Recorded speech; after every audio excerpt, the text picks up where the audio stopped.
Captain Jake Morrison regarded the lifeless control panel before him with little more than detached curiosity.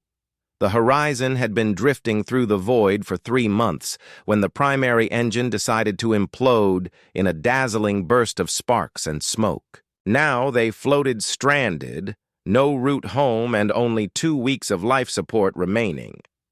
"Well, that's something," muttered Chief Engineer Danny Brooks as he rose from an access hatch. His face smeared with grease, uniform torn, yet his expression leaned toward intrigue rather than fear. The quantum drive matrix collapsed in on itself. I've never witnessed anything similar. The metal actually twisted into configurations that shouldn't exist under basic physics. Communications Officer Lisa Hayes glanced up from her console, still sending automated distress transmissions into endless silence. No answer from Earth Command yet, but that's to be expected. At this distance, signal delay runs about 14 hours each way, assuming our position estimates are accurate. Her tone carried the casual indifference of small talk. Navigator Amy Chen bent over her star maps, marking careful lines with a mechanical pencil. "By my calculation, we're roughly 47 light-years from the closest human station, unless we drifted off course before the breakdown." She tapped her pencil against her lip thoughtfully. "Actually, from a navigational view, this is extraordinary. We're sitting in entirely uncharted space." Dr. Kevin Walsh had abandoned his medical duties, absorbed instead by peculiar readings flickering on the long-range sensors. "I'm picking up unusual energy traces in this system. Nothing matches our files, but the patterns imply artificial design, possibly advanced technology we've never encountered." Security Chief Matt Torres methodically checked weapons controls despite their total lack of power. "All weapons offline, no surprise there. Hull integrity stable. If we run into anything hostile, we'll have to rely on ingenuity instead of brute force." He jotted notes in his log as though it were routine maintenance. Botanist Steve Miller, meanwhile, tended his small garden on the observation deck. The plants seemed unaffected by reduced power. "Life adapts well when conditions aren't ideal. I've been considering ways to expand our air recycling with natural photosynthesis." Morrison studied his crew, feeling calm. Stranded, resources dwindling, future uncertain, yet they treated it as a puzzle instead of doom. This was why he'd chosen them for long-range missions. They met the unknown with curiosity rather than fear.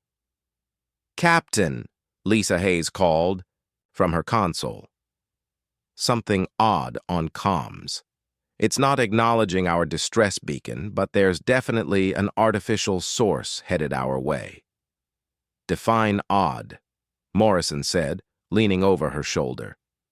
The screen displayed rhythmic patterns. "Signal doesn't resemble anything in our archives, but it's structured. Prime sequences, mathematical logic, universal constants. Someone's trying to communicate." Amy Chen raised her head, intrigued. "How long until contact if trajectory holds?" "Judging from rising signal strength, about 6 hours. Whatever it is, it's massive and moving fast." Brooks climbed fully from the hatch, wiping his hands. "Well, this'll be interesting. First alien contact, and we're stranded like a broken car on the roadside. At least we've got front-row seats." Dr. Walsh shifted the main viewer to sharpen readings of the oncoming presence. "Energy output is astounding. Their propulsion produces more power than our entire reactor at full burn. The principles must be revolutionary." "Weapons?" Torres asked, leaning beside him. "Hard to determine at this range," Walsh replied, "but the energy distribution indicates propulsion and life support functions rather than weapon systems. Of course, that could change once they examine us more closely." Steve Miller, done with tending his plants, now reviewed the air recycling data. "If these aliens possess advanced life support methods, this could be our chance to study closed biological systems. Different evolutionary histories might have produced entirely unique solutions for atmosphere control." Morrison nodded slowly as he absorbed it all. His crew stood ready to meet an alien species for the first time while stranded and powerless, yet they spoke like professors preparing for a lecture. No one mentioned fear of hostility or miscommunication that might end them. All right? Everyone. We'll treat this as standard first contact with one difference. We're the ones needing assistance rather than projecting strength. Lisa, build a basic math communication package and add our technical specs. If they've mastered interstellar travel, they'll understand we're asking for help. Already in progress, Captain. I've included our engine failure details and biological needs. Nothing sensitive, but enough to explain our situation. Danny, can we coax any systems online by redirecting non-essential power? I can give you basic comms, minimal life support, maybe limited sensors, nothing for maneuvering or defense, but enough to talk and observe. That'll do. Amy, run potential routes back toward human space, different assumptions of alien aid. Kevin, get medical protocols ready in case we must interact directly with alien biology. Dr. Walsh was already deep into xenobiology theory on his tablet. This is thrilling from a scientific standpoint. We're about to collect information that could redefine evolution, technology, even interspecies dialogue. The alien ships swelled across their sensors as the Horizon's crew prepared, meeting the unknown with curiosity and composure. Whatever awaited, they would face it the human way, by studying, learning, and adapting. Then it arrived. The alien vessel was beyond imagination, kilometers long, forged of dark metal and coursing energy conduits glowing in pulse-like rhythms. It eclipsed their exploration craft 1,000-fold, yet the crew regarded it calmly, as if it were an unusual weather pattern. Incredible design work, Danny Brooks remarked, poring over scans. That hull looks grown, not built. See the organic curves? And the way energy channels follow natural lines? Their bioengineering must eclipse ours completely. Captain Morrison stood at the main display as smaller craft detached from the Leviathan and moved toward them. Lisa, any progress with comms? They're responding to our math signals, Lisa Hayes answered while fine-tuning her board. Their reply patterns prove intelligence, and they seem to comprehend our basics. I'm receiving what looks like a docking protocol. Dr. Kevin Walsh nearly trembled with anticipation as he watched the alien craft advance. This is extraordinary. Look at their propulsion system. Systems on the smaller craft. No visible exhaust, no reaction mass, yet their movements showed flawless control, suggesting gravity manipulation of some kind. The underlying physics had to be extraordinary. The first alien boarding group arrived via an airlock that had somehow reshaped itself to match the Horizon's port. When it cycled open and the leading figure stepped through, the humans observed with calm detachment rather than fear. The being stood nearly 3 meters tall, 4, arms ending in slender manipulator hands. Its frame was shielded by bronze-like armor plates, while its head bore compound eyes that tracked with mechanical accuracy. Most species would shrink before such a sight. But Amy Chen instantly began sketching its physiology, while Steve Miller speculated aloud about the selective pressures behind such efficient natural armor. I am Admiral Fiexar of the Keeltheran Dominion, the alien declared through a translator that turned his clicks and hisses into English. Your vessel appears in need of aid. Correct, Morrison answered with the nonchalance of confirming, a lunch plan. I'm Captain Jake Morrison. This is my crew aboard the human exploration ship Horizon. Our quantum drive suffered catastrophic failure, leaving us stranded. We appreciate your reply to our signal. Vexar's compound gaze fixed on him in confusion. In his experience, lesser races either groveled for mercy or lashed out desperately before Keeltheran forces. These mammals did neither. They regarded him with polite curiosity, like visitors to a museum. You will accompany us to our ship for processing, Bigzar commanded, expecting compliance or resistance. That sounds fine, Morrison replied.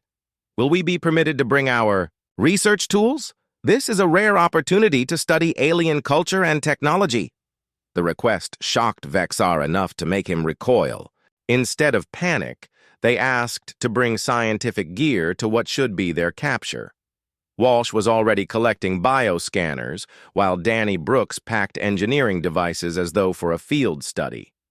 Your equipment may come, Vexar conceded, still unsettled by their response. Transfer to the Keelder vessel gave humanity its first intimate view of true alien advancement.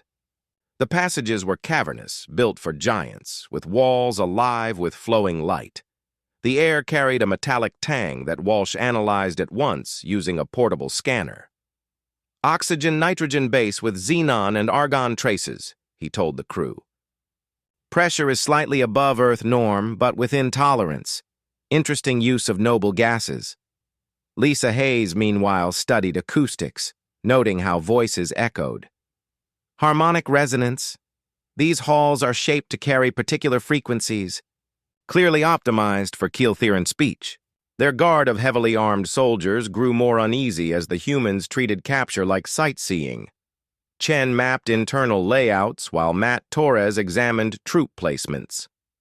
Their formations anticipate attacks from several vectors, he murmured to Morrison. Tactics designed for opponents striking in 3 dimensions. The trek through the vessel lasted nearly an hour, the humans never ceasing their steady commentary, something their escorts found unnerving. At last, they entered a colossal chamber thronged with dozens of alien species, each serving the Keelther, empire in different roles. The vision should have been overwhelming, creatures of every possible form, some floating, some skittering, some radiant as living energy. Such a panorama of diversity might reduce primitive beings to awestruck silence. Instead, Steve Miller immediately began categorizing physiological traits, while Walsh speculated about atmospheric systems required to sustain such varied species in a single environment. They must maintain incredibly advanced environmental regulation systems, he murmured, tapping notes into his tablet. Admiral Vexistar looked on with rising disbelief as these small mammals regarded the gathered power of the Keelther Dominion as little more than an academic exercise. When escorted into the Grand Council chamber, they displayed none of the submission expected of a conquered race. The High Council consisted of 5 massive Kelly, each scarred from countless wars, exuding a presence that had shattered entire civilizations. They sat upon thrones carved from the remains of extinct species, surrounded by trophies of fallen enemies. Primitive mammals, the central figure intoned, voice grinding like stone. You stand before the Keeltheran High Council to be judged for your trespass in our domain. Captain Morrison regarded the towering rulers with steady curiosity. We appreciate your time. This chamber is extraordinary.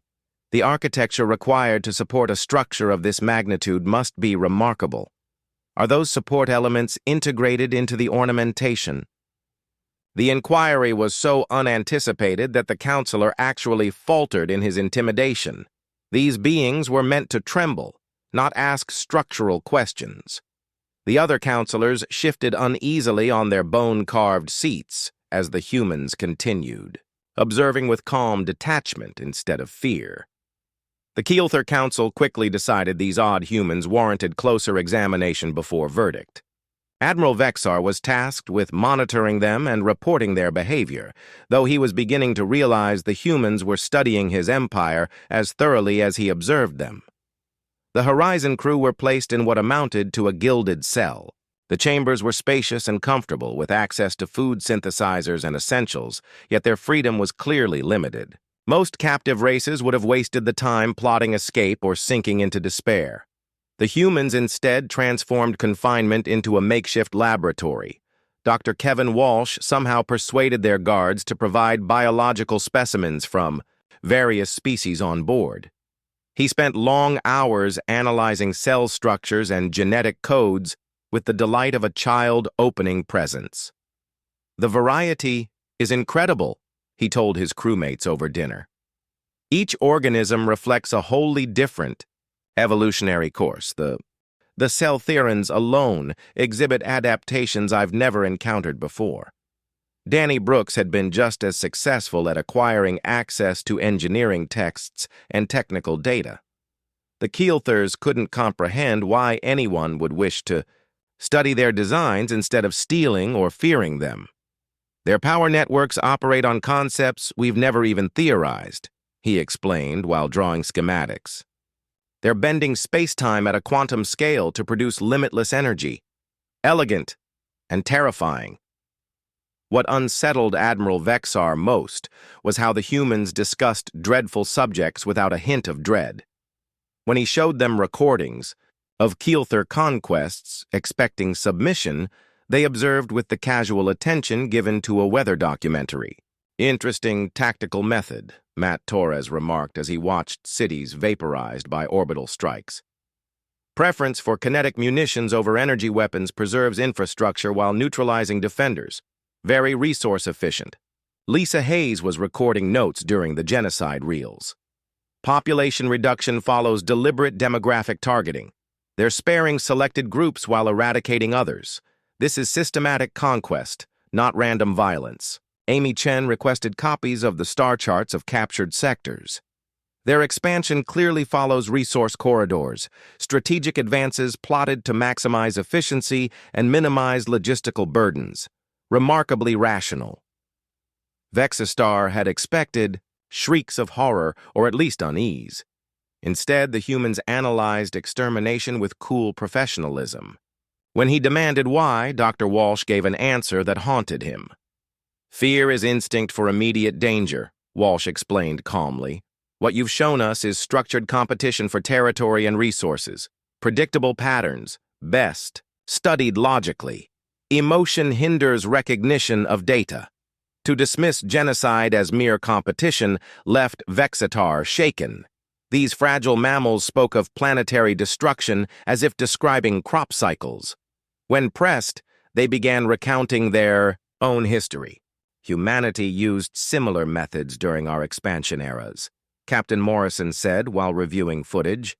Removing rival groups while retaining infrastructure and resources. We refined these during our great wars. Steve Miller nodded. Biological warfare proved especially effective. Engineering pathogens for specific genetic markers allowed exact population control without harming environments. Much cleaner than bombardment. They spoke of annihilation with the same detachment. They used for research. Nuclear arms were described as denial measures, bioweapons as selective pressures. When asked how they remained calm, Danny Brooks gave the reply that froze Vexar's blood. These are simply tools born from competitive evolution, he said, while adjusting notes. Humans devised efficient ways of acquiring resources and eliminating threats because our world demanded it. Emotional entanglement would have lowered survival odds.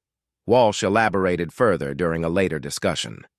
Human survival meant perfecting violence while remaining emotionally steady. Panic undermined strategy, so natural selection favored those able to stay calm while executing devastation. The realization that mankind had evolved specifically to detach emotion from violence shook the Keelther hierarchy. These weren't brutish savages or enlightened pacifists. They were something else entirely. A species that bred out panic while preserving the intellect to refine destruction endlessly. Amy Chan had requested archival accounts of first contact events between other civilizations and the Keeltheran Empire. When she was given documentation outlining how different species had reacted to conquest, she generated meticulous statistical models comparing survival outcomes and adaptive behaviors. Civilizations that had chosen immediate aggression showed a 12% survival rate, she reported to her companions. Those that attempted negotiation had 18%. Species that surrendered without resistance managed a 34% chance of retaining limited autonomy. And those that displayed no emotional reaction at all? Morrison asked. Amy rechecked her figures twice before responding. According to the records, no species in your archives has ever failed to exhibit strong emotions when confronted. with conquest. Every prior case involved fear, rage, despair, or submission. We may be the first to interpret potential extinction as an intellectual exercise. The weight of that statement had not escaped Admiral Vexar.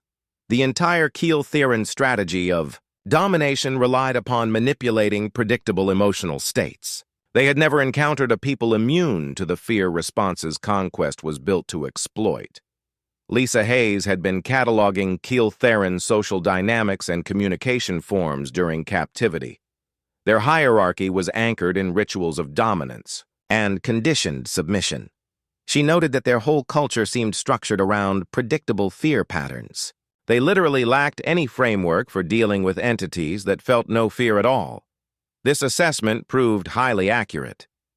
As stories of the humans' reactions spread aboard the ship, Keil-Theron soldiers began submitting requests for reassignment elsewhere.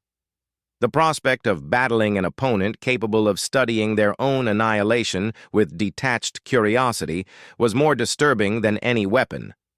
Admiral Vexar found himself reaching the edge of comprehension. After weeks of close monitoring, he still could not anticipate their choices or breach the facade of calm. His High Council grew restless and demanded progress. At last, he resolved to employ the ultimate test that had never once failed to reveal a species' true essence. The execution chamber aboard the flagship was constructed for psychological shock. Its walls were adorned with the remains of victims, while the execution device itself embodied terror, designed to destroy captives in numerous, creatively horrific manners. Most species crumbled in that place, exposing their core emotions in panic and despair. Amy Chen was chosen as the test subject because her companions valued her navigational expertise. The Keil-Therons assumed that endangering her would force the crew to reveal themselves emotionally. When guards arrived, Amy calmly collected her notes and asked if she could continue her stellar cartography following the trial. Her companions merely observed with composure. Dr. Kevin Walsh inquired if observation of the procedure would be permitted for anthropological reasons, while Danny Brooks commented idly about the energy consumption of the apparatus. Their lack of visible concern for their colleagues' life unsettled the escorts. Within the chamber, Amy was restrained beneath arrays of blades and energy projectors. The device, engineered to instill dread by its obvious potential for agony, drew her scrutiny. She praised its precision engineering, remarking that the edges seemed molecularly sharpened for efficiency.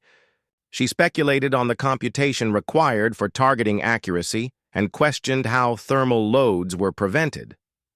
Admiral Vexar opened the chamber broadcast so her crew might witness her final minutes. He anticipated begging or grief.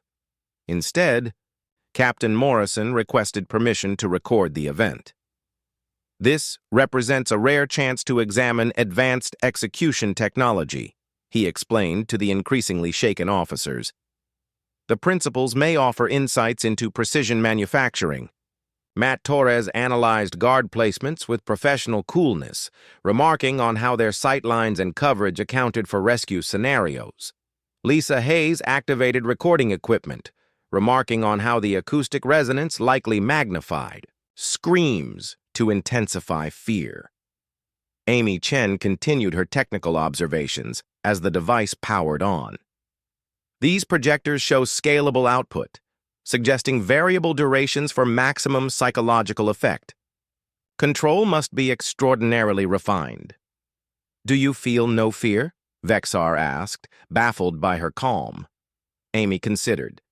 "Fear is reserved for uncertainty. This is a defined intimidation protocol designed for coercion. The outcome is already fixed according to your objectives." Her casual dismissal of death as predetermined left Vexar silent. Across thousands of executions, every subject had broken eventually. Yet these humans stayed detached, even at the end. Dr. Walsh, watching through the feed, offered context. Humans evolved on a world where sudden violent death was commonplace.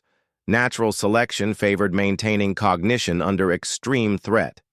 Panic responses reduced survival, so we developed structured approaches to violence that suppress emotion. Steve Miller nodded, adding that, continuing to examine plant samples he had gathered earlier. Panic and fear prevented rational countermeasures. Thus, evolution favored traits of analysis over emotional collapse. Danny Brooks looked up from his technical notes on Ketharan architecture. The remarkable aspect of this execution array is that it's intended to trigger instinctive emotions humans simply don't process in the expected way. It's like trying to intimidate a theorem. The usual responses just aren't present. Admiral.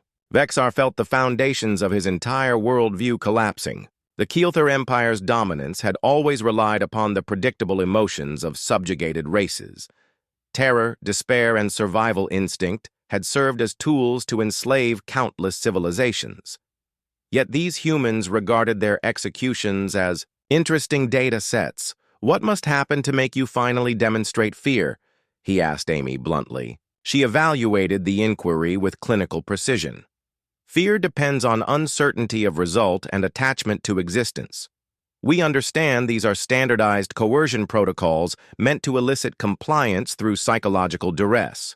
Since we hold no sensitive intelligence and death merely expands the data pool on Keeltheran practices, there is no logical foundation for fear. "But surely your lives matter," Vexar insisted, unable to comprehend creatures speaking about dying so calmly. Captain Morrison replied over the comm with the clarity of arithmetic. "Human lives are valuable chiefly for their contribution to collective survival and accrued knowledge. Amy's loss would be regrettable in terms of resources, but would yield valuable insight into Keelther strategy and priorities. The data already exceeds the worth of any individual." Amy, still on the execution dais, agreed. "If my termination clarifies your species' behavior, then humanity benefits. That humans weighed their deaths in cost-benefit equations was more terrifying than any weapon Admiral Vexar had ever seen." He shut down the device and regarded Amy Chen, who calmly continued studying the mechanisms. Even spared, her interest remained professional. Rumors of the aborted execution swept through the flagship like a contagion of doubt. Within hours, every warrior knew humans faced death with scientific detachment. Within days, every ship had heard. Within weeks, the entire empire knew. Admiral Vexar was forced to admit before the High Council that their ultimate psychological weapon had utterly failed. Not only did the humans remain unbroken, they even requested to document the procedure. Panic now spread faster than defeat. "They scrutinize death like they scrutinize everything," Vexar told the council, his voice edged with dread. Asked if she feared dying, the female said fear disrupted data gathering. She had wanted to record the energy discharge as it ended her. The council chamber went silent. For millennia, the Keelther Empire had grown through a simple doctrine: display overwhelming power, crush spirits with terror, then present submission or annihilation. Every species they had encountered had always chosen submission once they grasped the alternative. What reaction did the other humans show after witnessing this demonstration? Asked Counselor Excath, searching for some trace of ordinary emotional responses. They inquired if they could archive the proceedings for academic purposes. Vexar answered, with visible unease. Morrison explained that observing their comrade's death would provide meaningful understanding of Ketharan culture. They treated it as scientific research. The revelation that an entire species could watch their own kind executed without emotional collapse spread terror through Ketharan leadership. Their military doctrine assumed all intelligent life prioritized survival of the individual, yet humans seemed guided by utterly different principles. Meanwhile, the Horizon crew continued their detailed examination of Ketharan science and culture. Dr. Kevin Walsh assembled comprehensive biological archives on dozens of species. Danny Brooks documented engineering designs capable of transforming human technology. Amy Chen charted vast stellar regions humanity would need centuries to explore alone. This has been incredibly productive, Captain Jake Morrison told his officers during the nightly briefing. We've collected more scientific information in 1 month than most exploration missions achieve in years. The Ketherans have opened unparalleled access to galactic knowledge. Lisa Hayes, monitoring comm traffic across the vessel, noticed mounting signs of stress among their overseers. Crew morale appears to be collapsing. I'm detecting heightened stress markers in their vocal patterns and more requests for transfer. Matt Torres had studied security and observed similar breakdowns. Guard schedules were inconsistent, with several abandoned entirely. They seemed unwilling to engage directly.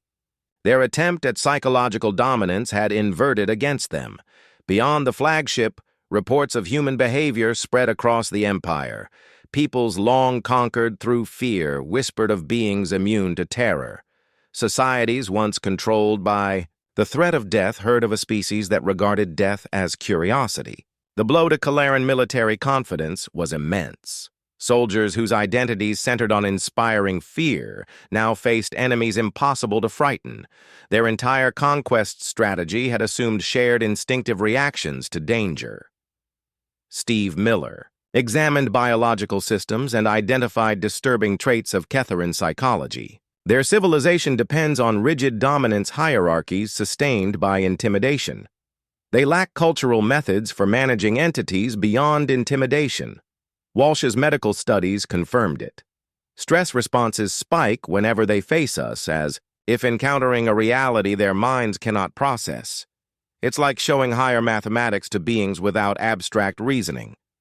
The breaking point arrived when Admiral Vexar received reports of falling military capability throughout the Empire. Units requested reassignment rather than risk species resembling humans emotionally. The mere possibility that others might resist conquest with calm analysis stalled their campaigns. The High Council summoned an emergency session, recognizing the emergence of an existential threat, not due to superior weaponry, but because humans revealed the Ketheran system of domination was founded on false assumptions about universal psychology. We must eradicate them before word spreads further, declared Counselor Thexvar.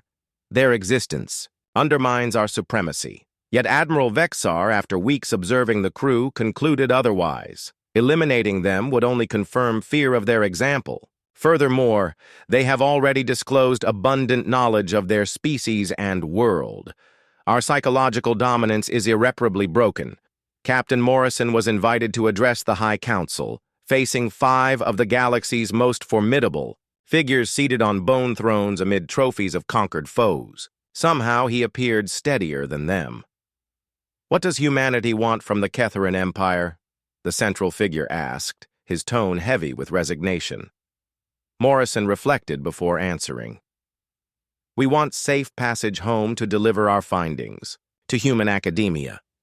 This has been a rare chance to explore galactic society, and we appreciate the experience. The casual framing of their might as merely educational left the Council stunned.